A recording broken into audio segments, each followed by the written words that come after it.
আজকে করাবো এইচএসসি গুণগত রসায়নের আয়ন শনাক্তকরণের যে পরীক্ষাগুলো আছে সেইটা। তো এখান থেকে আমাদের সৃজনশীল যেরকম কোশ্চেন আসে বোর্ড পরীক্ষায়, এর পাশাপাশি হচ্ছে অ্যাডমিশনেও এখান থেকে কোশ্চেন আসে। হ্যাঁ, সো দেখো আমি এখানে 6টা আয়ন লিখে রাখছি। 6টাই কি ক্যাটায়ন? একটা হচ্ছে aluminium 3+, calcium 2+, Fe2+, Fe3+, copper 2+, zinc 2+।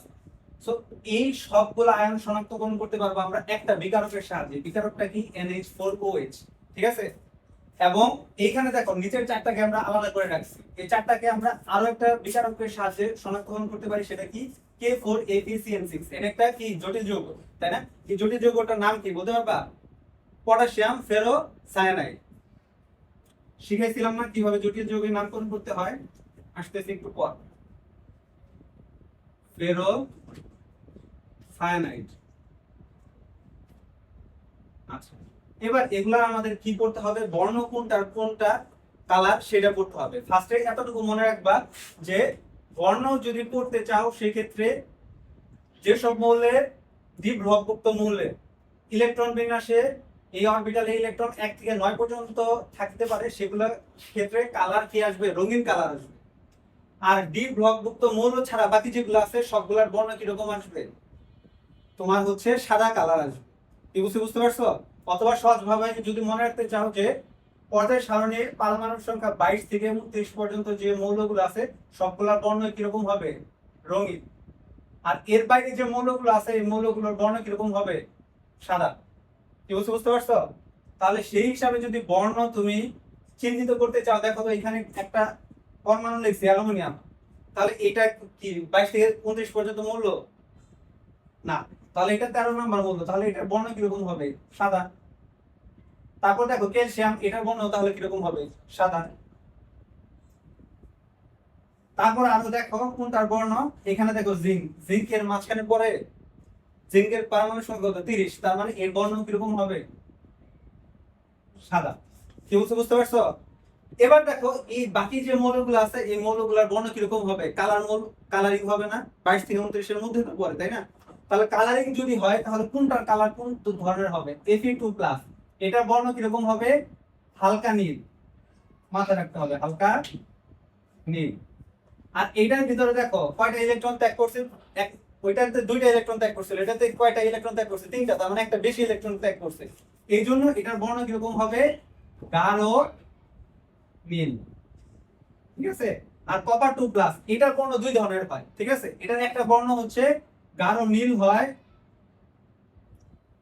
আরো একটা বর্ণ আছে সেই বর্ণটা হচ্ছে এখানে আপাতত নাই, আপাতত এতটুকুই মনে রাখো। এবার দেখো এইগুলা সবগুলার যে ক্যাটায়ন লিখছি, এই ক্যাটায়নের ফলে যে কি যৌগ উৎপন্ন হয় সেই যৌগগুলোর বিক্রিয়া নিয়েও আজকে আমরা পড়বো। সো আমি হচ্ছে এক কথা একটু যৌগগুলো আপাতত লিখে দেই, যেন হচ্ছে এমসিকিউতে খুব সহজে পার হয়ে যেতে পারো। ফার্স্টে হচ্ছে দেখো এখান থেকে তৈরি হয় AnOH3, তাহলে কি অ্যামোনিয়াম হাইড্রোক্সাইড, তাই না? তারপরে এখানে কি আছে? ক্যালসিয়াম। তাহলে দেখো ক্যালসিয়াম থেকে কি তৈরি হয়? Calcium CaC2O4। তাহলে এটার নাম কি বলো তো? এটার নাম হচ্ছে ক্যালসিয়াম অক্সালেট। কি বুঝতে পারছো? অ্যালুমিনিয়াম হাইড্রোক্সাইড, এটা কি? Calcium oxalate. তারপর এখান থেকে কি তৈরি হবে? দেখো এখানে কি আছে? Fe আছে না?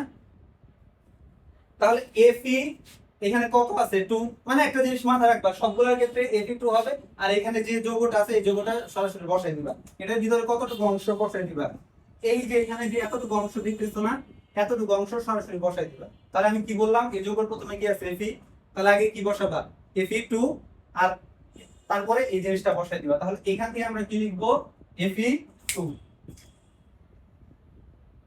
Fe2 লিখলাম। এরপরে আমি কতটুকু বসাইতে বলছি? এই পুরাটা বসাই দিতে বলছি না? থার্ড ব্র্যাকেটে, হ্যাঁ থার্ড ব্র্যাকেটের ভিতরে যা আছে পুরাটা বসাই দিব, এটা শর্টকাটে মনে রাখার জন্য। তাহলে থার্ড ব্র্যাকেটের ভিতরে কি আছে? থার্ড ব্র্যাকেট Fe, তারপর কি আছে? CN6, থার্ড ব্র্যাকেট ক্লোজ করে দিলাম। কি বুঝছো? তাহলে এই যৌগটার নাম কি হবে? Ferrous ferrocyanide. ঠিক আছে, কিভাবে আমি একটু পরে দেখাই। তারপর দেখো এইটা কি হবে? দেখো তো এখানে Fe3+ ছিল না? Fe3+ ছিল। এটার ক্ষেত্রে একটু মাথায় রাখবা 3 জায়গায় কত হবে? 4 হবে। কি বুঝছো? সেটা একটু অন্য কালার দিয়ে দেখাইতেছি। তাহলে এখানে 3 এর জায়গায় কত লিখবা Fe4 আর বাকি নিয়ম কি এখানে যতটুকু ছিল পুরোটা বসাই দিবা তাহলে পুরোটা বসাই দাও তাহলে পুরোটা যদি বসাই দাও কি হয় FeCN6 তাহলে এবার এই যৌগটা কি হবে সেম প্রসেস কপার কত আছে 2 প্লাস তাহলে এখানে লেখো কপার 2 আর বাকিটা এখানে যেটা ছিল পুরোটা বসাই দাও কি বুঝছো তাহলে যদি বসাই দাও তাহলে কি হবে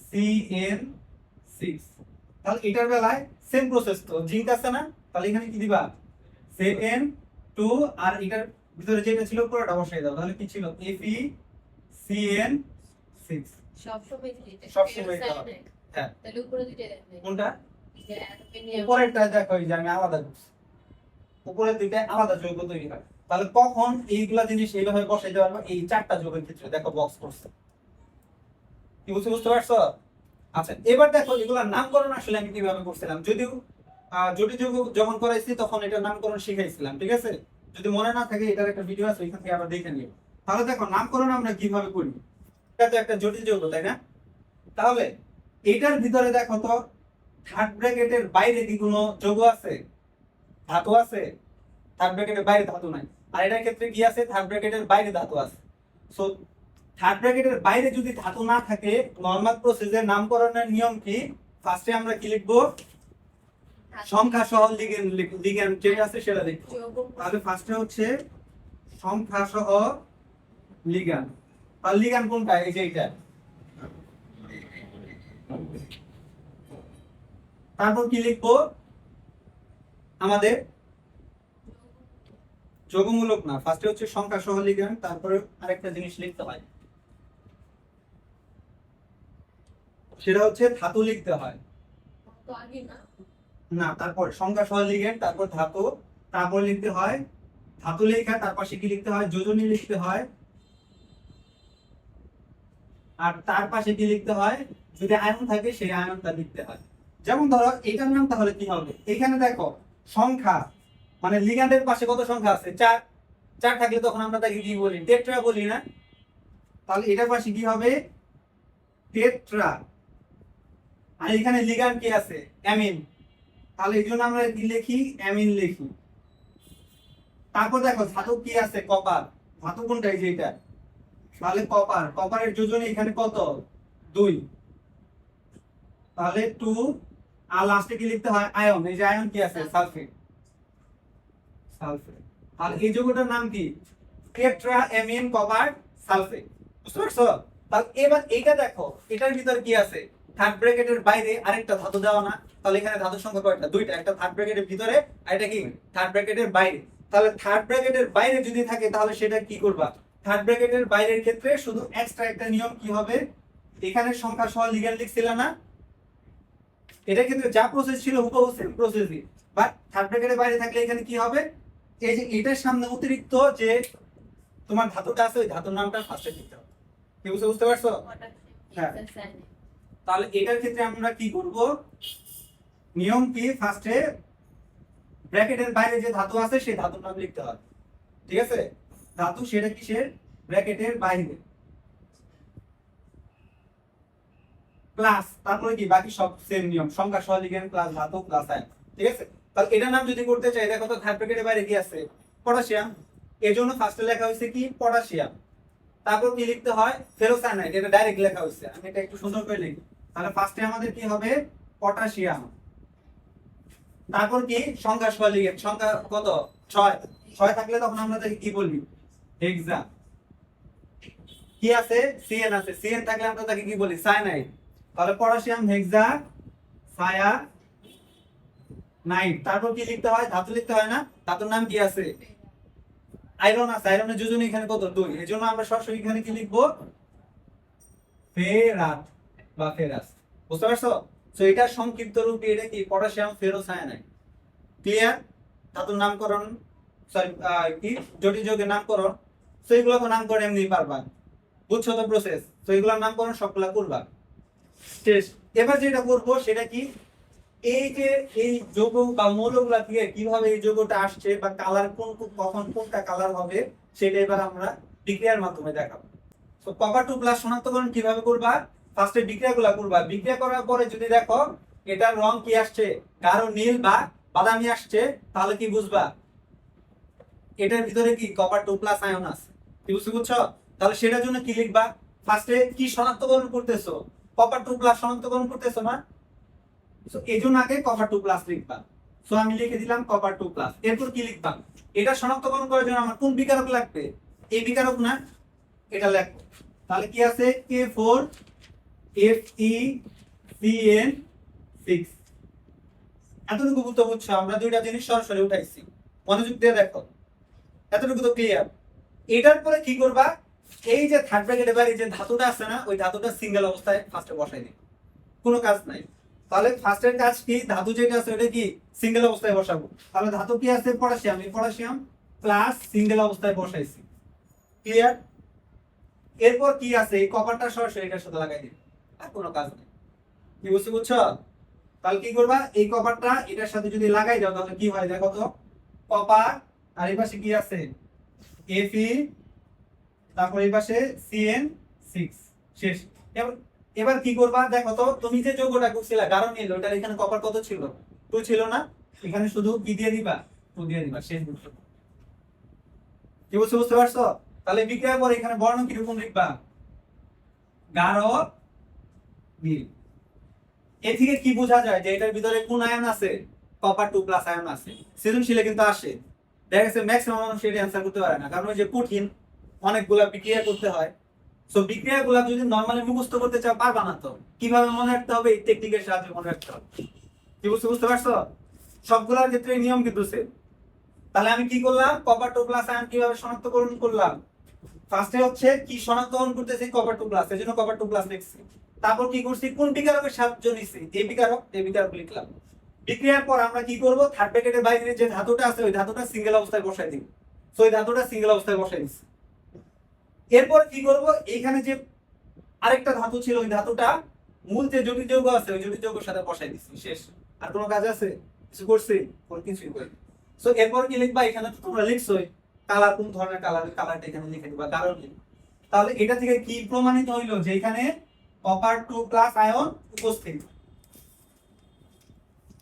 কপার 2+ আয়ন উপস্থিত। বুঝছো না বুঝো নাই বলো, বুঝছো তো নাকি?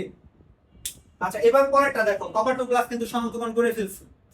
এবার কোনটা শনাক্তকরণ করব, ধরো আমরা জিঙ্ক শনাক্তকরণ করি, তাহলে কি জিঙ্ক 2+ শনাক্তকরণ। তাহলে আমাদের নিয়ম অনুসারে ফার্স্টে আমরা কি দিব, জিঙ্ক দিব, তাই না? তাহলে জিঙ্ক দাও, জিঙ্ক 2+ প্লাস দিলাম, তারপর কি দিব, সেম বিকারক দিব, K4 FeCN6 লিখলাম। এবার দেখো কি হবে আগের নিয়মে, তাহলে এখানে কি যে ধাতুটা ছিল ওই ধাতুটা সিঙ্গেল অবস্থায় বসাইতে হবে না, সিঙ্গেল বসাও। তাহলে যদি বসাও কি হবে, K পটাশিয়াম প্লাস। এই ক্ষেত্রে একটু যেটা মাথায় রাখতে হবে সেটা কি, এই পরমাণুটা কোনটার সাথে যা লাগবে, নিয়ম অনুসারে এটার সাথে তো লাগার কথা, তাই না? তাই হবে, দেখো সেটা কি Zn কত বসবে, 2 বসবে না, 2 বসাই দিলাম, Zn2। তারপর থার্ড ব্র্যাকেটের ভিতর কি ছিল, FeCN6, তাহলে Fe ভিতরে কি লিখবো, CN6, শেষ। বুঝছো না বুঝো নাই? তাহলে এটা কোন বর্ণ বলো, Zn কোন বর্ণ ছিল, সাদা, তাহলে এখানে কি লিখে দিবা, সাদা বর্ণ। এ থেকে কি বুঝলা, যেটার ভিতরে কোন আয়ন আছে, Zn2+ আয়ন আছে, এভাবে লিখে দিবা, স্যার খুশি হয়ে যাবে, আর কোনো কিছুই লাগবে। আর এক্সট্রা এখানে কি করতে পারো, যে প্রথমটার ক্ষেত্রে দেখো এখানে কিন্তু আমি পটাশিয়ামটা লিখি নাই, দেখি নাই, তুমি চাইলে প্রত্যেকটার সাথে আবার ওই পটাশিয়ামটা লাগাইও দিতে পারো। কি বুঝছো? তাহলে চাইলে পটাশিয়াম লাগাই দাও, পটাশিয়াম যদি এক্সট্রা করে লাগাই দাও, এটাতে হচ্ছে পারতাম, তাহলে এটাতে যদি লাগাই দাও কি হবে, পটাশিয়াম K2, তাও। কি বুঝছো? যদি প্রোপাইলে বিক্রিয়া করতে চাও পটাশিয়ামটা বসাই দিও, আর না বসাইতে চাইলে জাস্ট তাই বসাই দাও, অ্যান্সার হবে। ক্লিয়ার? এবার দেখো 3 নাম্বার, এবার আমি কি শনাক্তকরণ করব, জিঙ্ক করছি, কপার করছি, আয়রন শনাক্তকরণ করব।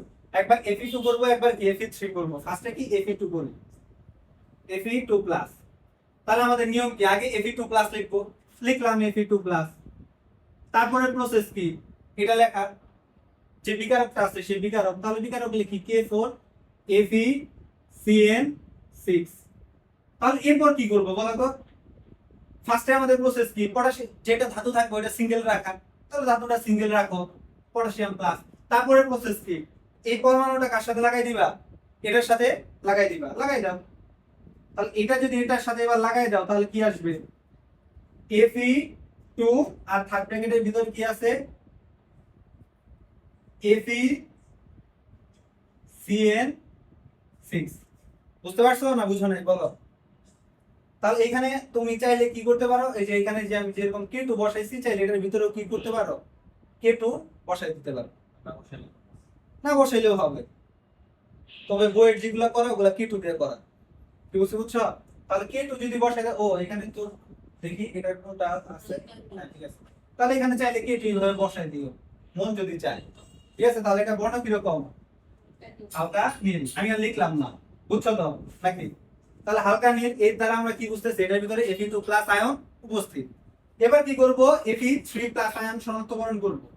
তাহলে Fe3 প্লাস, তাহলে এই আয়ন যদি শনাক্তকরণ করতে চাও তাহলে আমরা আবার কি লিখবো, সেম যেটা শনাক্তকরণ করবো শুধু ওইটা লিখে দিব, আর কিচ্ছু করবো না। তাহলে Fe3 প্লাস প্লাস লিখলাম, তারপরে কি আমাদের বিকারকটা K4 FeCN6, একই নিয়ম, কিচ্ছু নাই। তাহলে প্রথমে পটাশিয়াম ছিল, পটাশিয়াম বসাই দাও। তারপর কি লিখবা, এই ধাতুটা কার সাথে লাগবে, এখানে লাগবে, এখানে লাগলে এক্সট্রা করে কি মাথায় রাখবা যে 3 ছিল, বাট এখানে কি লিখতে হবে, 4 লিখতে হবে। আর এই পাশে যা ছিল তাই, FeCN6 শেষ। তাহলে এ থেকে কি বুঝতেছো, এটা কোন বর্ণ হবে বলো, Fe3 প্লাস কোন বর্ণ দিছিলাম, গাঢ় নীল না? তাহলে এটা কোন বর্ণ, গাঢ় নীল, শেষ তো। বুঝছো না বুঝো নাই বলো? তার মানে আমরা চাইলে এই চারটা কি খুব সহজেই মনে রাখতে পারি না? তাহলে এটা কি কঠিন কোনো কিছু? শুধু কি মনে রাখবো যে কোনটা শনাক্তকরণ করবো ওইটা ফার্স্টে লিখবো, তারপর বিকারকটা লিখবো, এরপর আমাদের কি কোন বর্ণ আছে সেই বর্ণ সরাসরি বসাই দিব, শেষ। আর কোনো কাজ নাই। আর এক্সট্রা করে কি, ওই যে ধাতুটা ছিল ওটা সিঙ্গেল বসাই দিব। কি বুঝতে পারছো? শেষ। এবার আরো একটা জিনিস যেটা আসে সেটা কি, এই যে কপারটা আমি একভাবে দেখাইছি না, পরীক্ষায় দুই ভাবে আসে। অন্যান্য পরমাণু ওই একটা বিকারক দিয়ে আসে, বাট কপারেরটা দুইটা দিয়ে আসে। একটা কি, এই যে অ্যামোনিয়াম হাইড্রোক্সাইড না, এটা দিয়েও অনেক সময় আসে। তো এখন আমি অ্যামোনিয়াম হাইড্রোক্সাইডেরটা দেখাই না, কি বুঝছো? তাহলে অ্যামোনিয়াম হাইড্রোক্সাইডেরটা দেখো, বুঝে গেলাম আমি এতটুকু।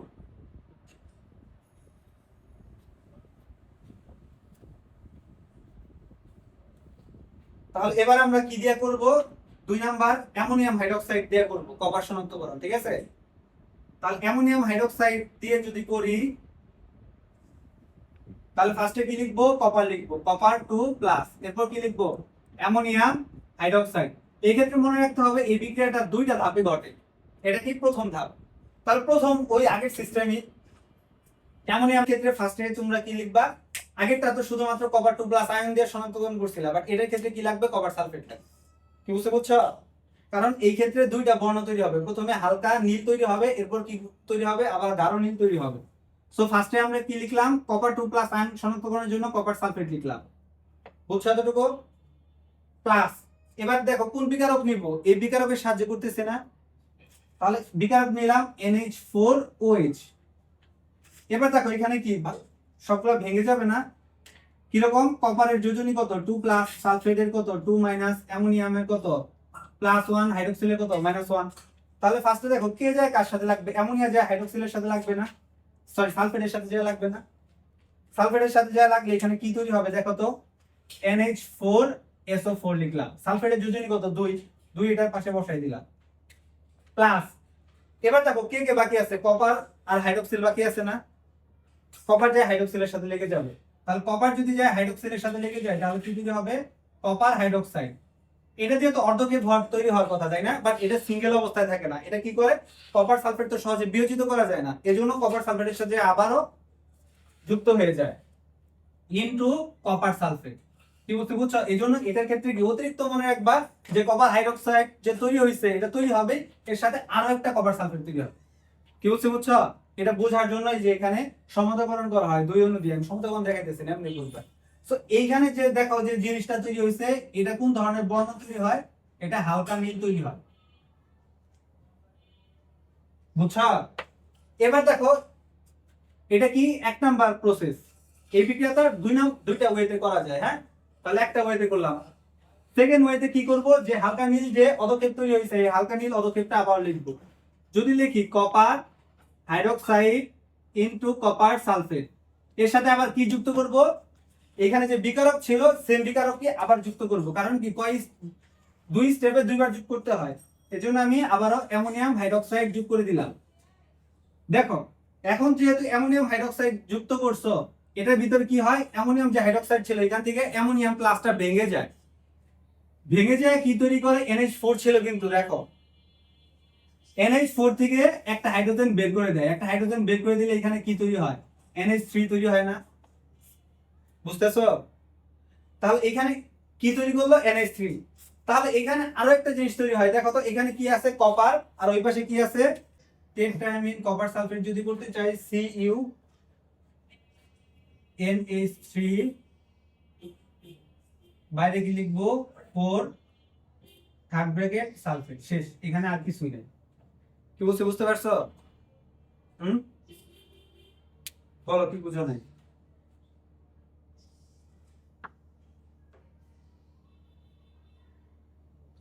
বুঝছো লো বাবা? বলো বুঝছো না বুঝো নাই? আবার দেখো আমি লাস্ট আরেকবার বলতেছি, এটা অনেক ইম্পর্টেন্ট, আসবেই। কি বলছি বুঝছো?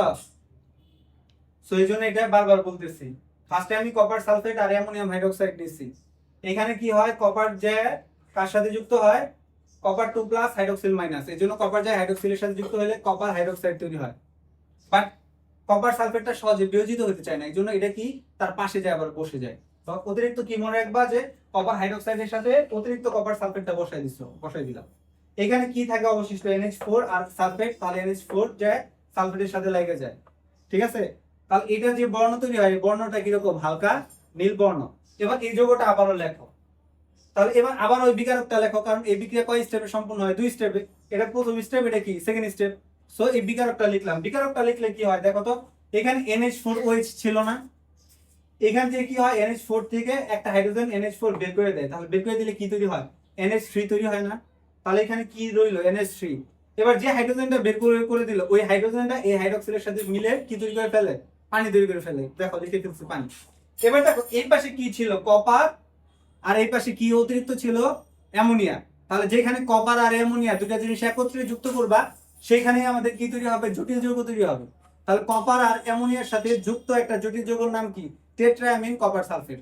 সো প্রথমে যেটা ক্লাসে শুরুতে দেখাইছিলাম, তো আমি সরাসরি টেট্রাঅ্যামিন কপার সালফেট লিখে দিচ্ছি। তাহলে এখন যেটা তৈরি হয়, এটা কোন বর্ণ, এটা গাঢ় নীল বর্ণ। বুঝছো বুঝছো? গাঢ় নীল বর্ণ। এটা থেকে আমরা কি বুঝতে পারি, যে এখানে কপার 2 প্লাস আয়ন আছে। ক্লিয়ার না ক্লিয়ার না বলো? এতটুকু আগে উঠাও খুব ভালো করে, তোমাদের মনোযোগের জন্য। লাস্ট আরেকটা বিক্রিয়া দেখাবো, তাহলেই শেষ, এখানে আর কিছু নেই।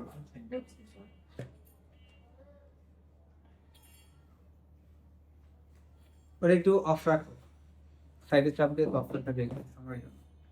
ও ভালো মতো দেখে হইতেছে, আমি তো ভাবছি মনে হয় ই হয়ে গেছে।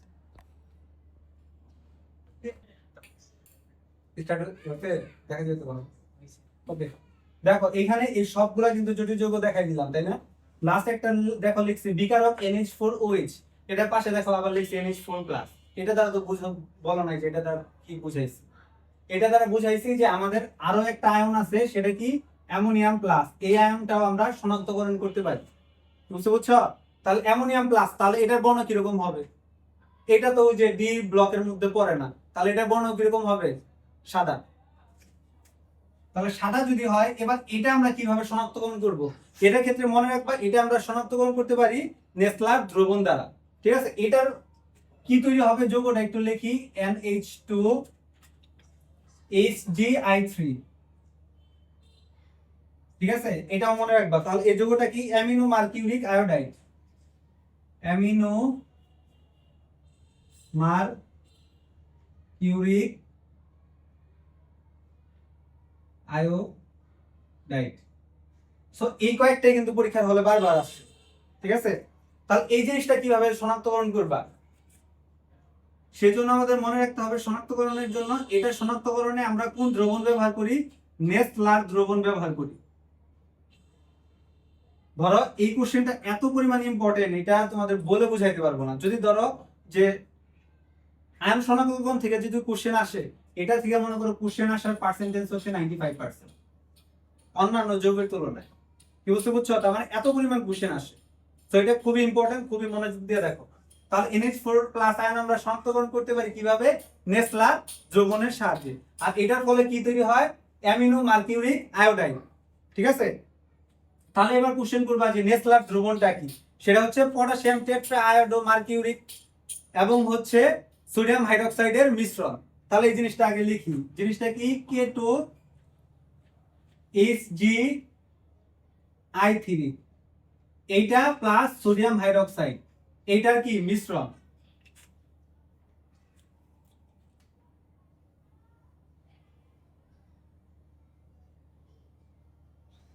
আর এটার নাম কি বললাম, potassium tetraamino, potassium tetra amino mercurate. কি বুঝতে পারছো? তাহলে যদি কোশ্চেন আসে নেসলার দ্রবণ কি, তাহলে কি বলবা, পটাশিয়াম টেট্রা অ্যামিনো মার্কিউরেট ও সোডিয়াম হাইড্রোক্সাইডের মিশ্রণকে কি বলে, নেসলার দ্রবণ। ঠিক আছে, এবার দেখো এটা আমরা কিভাবে করব। ফার্স্টে হচ্ছে আমরা অ্যামোনিয়াম যেহেতু শনাক্তকরণ করব, এই জন্য আমরা একটা অ্যামোনিয়াম ক্লোরাইড নিলাম। এরপর আমরা কি নিব, দেখো একটু এদিকে দেখো, দুইটা জিনিস লিখছি তাই না। ফার্স্ট স্টেপে আমরা কি করব, সোডিয়াম হাইড্রোক্সাইড যুক্ত করব, সেকেন্ড স্টেপে এটা যুক্ত করব। কি বুঝতে পারছো? আমি কি বললাম, অ্যামোনিয়াম যদি শনাক্তকরণ করতে যাই আমাদের কার সাহায্য নিতে হবে, নেসলার দ্রবণ। তাহলে নেসলার দ্রবণ কি, পটাশিয়াম টেট্রাঅ্যামিন মার্কিউরিক ও সোডিয়াম হাইড্রোক্সাইডের মিশ্রণকে কি বলে, নেসলার দ্রবণ। তাহলে এই জিনিসটা যদি শনাক্তকরণ করতে যাও, ফার্স্টে বিকারক হিসাবে সোডিয়াম হাইড্রোক্সাইড নিবা, তারপর কি নিবা, এই জিনিসটা নিবা। তাহলে আমাদের কি কাঙ্ক্ষিত জিনিসটা তৈরি হয়ে যাবে। তাহলে আমি ফার্স্টে অ্যামোনিয়াম যেহেতু প্লাস শনাক্তকরণ করবো, এই জন্য আমি একটা যৌগ নিচ্ছি, সেটা কি অ্যামোনিয়াম ক্লোরাইড। তাহলে এটার সাথে এবার কি যুক্ত করব, সোডিয়াম হাইড্রোক্সাইড, এটা কি স্টেপ নাম্বার 1। তাহলে দেখো এটা যদি করতে যাও, এটা কিভাবে কার সাথে যুক্ত হবে, অ্যামোনিয়াম কি প্লাস না, আর এখানে কি সোডিয়াম প্লাস ক্লোরিন মাইনাস। তাহলে দেখো সোডিয়াম যে কার সাথে লাগবে, ক্লোরিনের সাথে লাগবে। সোডিয়াম যে যদি ক্লোরিনের সাথে লাগে, কি তৈরি করলো, সোডিয়াম ক্লোরাইড প্লাস। এই পাশে দেখো একটা হাইড্রোক্সিল আছে, যেখানে হাইড্রোক্সিল আছে সেখানে পানি তৈরি হবে। কি বুঝতে পারছো? তাহলে হাইড্রোক্সিল একটা, পানি তৈরি হওয়ার জন্য তোমার কি লাগবে, একটা তোমার হাইড্রোজেন লাগবে না। তাহলে এখান থেকে কি করবে, একটা হাইড্রোজেন বের করে দিবে। তাহলে একটা হাইড্রোজেন যদি বের করে দেয়, এই হাইড্রোজেন আর এই হাইড্রোক্সিল মিলে কি তৈরি করে ফেলবে, পানি। তাহলে আমি কি করে দিলাম, এই পাশে পানিটা লিখে ফেললাম প্লাস। তাহলে এখানে কি থাকে, NH4 ছিল, একটা হাইড্রোজেন বের হয়ে গেছে, হাইড্রোজেন এবার কয়টা, 3টা। তার মানে আমাদের এখানে কাঙ্ক্ষিত যৌগ কি তৈরি হয়েছে, NH3 তৈরি হয়েছে। এতটুকু বুঝছো না বুঝো নাই সেটা বললাম আমাকে। তাহলে এই স্টেপে আমাদের কি তৈরি হয়, অ্যামোনিয়া তৈরি হয়। ক্লিয়ার? এবার সেকেন্ড স্টেপ, তাহলে সেকেন্ড স্টেপে আমরা কি করব, অ্যামোনিয়া যোগ করব। তাহলে ফার্স্ট স্টেপে তৈরিকৃত অ্যামোনিয়ার সাথে কি করব, এই দ্রবণটা দিয়ে দিব। তাহলে এখানে কি আছে, K2HgI3 দিয়ে দিলাম। এরপর কি করবা, তোমার আর এত দেখা দেখির দরকার নাই, তোমার সরাসরি কাঙ্ক্ষিত যে জিনিসটা ছিল না ওটা লিখে দাও, ওটাই অ্যান্সার। সো কি লিখবা, NH2HgI3, আর বাকি চলে হয় না। বুঝছো না বুঝো নাই? এটার ফলে আমাদের কি প্রমাণিত হবে, যে এটার বর্ণ কিরকম, সাদা। আর এই জিনিসটার নাম কি, অ্যামিনো মার্কিউরিক আয়োডাইড। কি বুঝছো না বুঝো নাই? যদিও এখানে আরো জিনিস তৈরি হয়, এখানে তৈরি হয় পটাশিয়াম আয়োডাইড তৈরি হয়, তারপরে আরো তৈরি হয় হচ্ছে NH4I। ঠিক আছে, বাট দরকার নাই, শুধুমাত্র তোমাদের কি এতটুকু করলেই হবে। বুঝছো না বুঝো নাই বলো? লাস্ট আরেকটা আছে, এটা করাইলেই শেষ। আমরা কি লিখছিলাম পাশে দেখো তো, কি তৈরি হয়, ক্যালসিয়াম অক্সালেট তৈরি হয় না। তাহলে আমি ফার্স্টে এখানে আগে কি লিখবো, ক্যালসিয়াম যে যৌগটা ছিল ওই যৌগটা আগে লিখে নিব। তাহলে ক্যালসিয়াম 2+ শনাক্তকরণ করতে, সেই জন্য ক্যালসিয়াম 2+ লিখলাম। এরপর কি লিখবো আমরা, অ্যামোনিয়াম অক্সালেট লিখবো। আমাদের মেন জিনিস তৈরি হয়েছে কি, ক্যালসিয়াম অক্সালেট।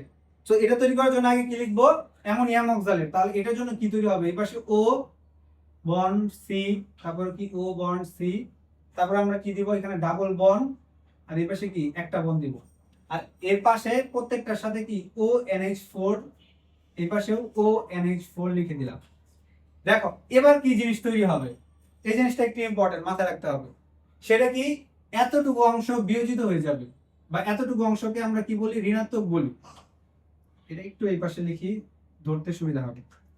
তাহলে এতটুকু অংশ ভেঙে গেল, তাহলে এতটুকু অংশ যদি ভেঙে যায়, এটা কার সাথে যে লাগবে, ক্যালসিয়াম 2+ এর সাথে না। তাহলে এটা ক্যালসিয়াম 2+ এর সাথে যদি লাগে, তাহলে কি লিখবো, O double bond C, O double bond C, এই পাশে কি আছে O, এই পাশেও O, এর পাশে আমি কি লিখবো, ক্যালসিয়াম 2+। আর এই পাশে কি বাকি যৌগ কোনটা ছিল,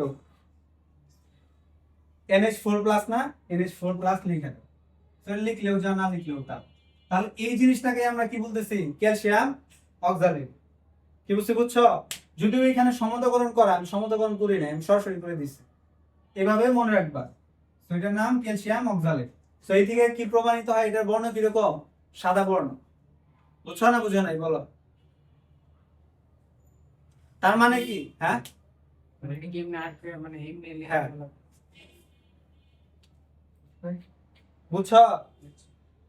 তাহলে সরাসরি এইভাবে মনে রাখবা, এত বিক্রিয়া করা দরকার নাই। যেগুলো বুঝছো ওগুলো তো বুঝছো, আর যেগুলো না বুঝছো খালি তৈরি করবা, আমাদের কি লাগবে সেটা লিখলাম, এটার সাহায্যে কি বিকারকের সাহায্য নিতে হবে সেই বিকারকটা লিখবা, আর শেষে কি লিখে দিবা, ডাইরেক্ট তোমার অ্যান্সার লিখে দিবা, শেষ। এত দরকার নাই তো। তার মানে তোমাদের মেন জিনিস কি, কোনটা মনে রাখতে হবে বলো তো, এই যে ছকটা লিখছে এই ছকটা মনে রাখতে হবে। এই ছকটা যদি মনে রাখতে পারো তাহলে এটা আর কোনো ব্যাপারই না। ঠিক আছে, তাহলে আর পরীক্ষার হলে সমস্যার সম্মুখীন হবে না।